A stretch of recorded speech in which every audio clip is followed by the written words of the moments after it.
Сериозна семејна трагедија се случи во семејството во село Сибница во Гостивар. Во понеделникот почина таткото, а денес неговиот 24 годишен син. Според добиените информации, пациентот бил примен во болница во Гостивар вчера и по првичната терапија е хоспитализиран на клиниката за инфективни болести во Скопје каде починал. Пациентот бил примен со симптоми на треска и висока температура.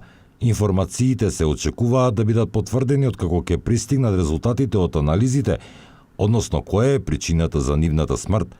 Нашите камери забележаа уште еден граѓанин кој со исти симптоми беше примен во Гостиварската болница и хитно беше префрлен на скопските клиники. Од Гостиварската болница се целосно подготвени за брза интервенција и целиот медицински персонал е на повик за било кој можен немил настан.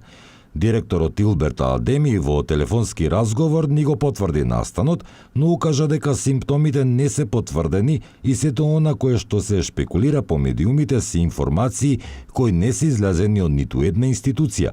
Адеми апелира да се причека на официјална информација.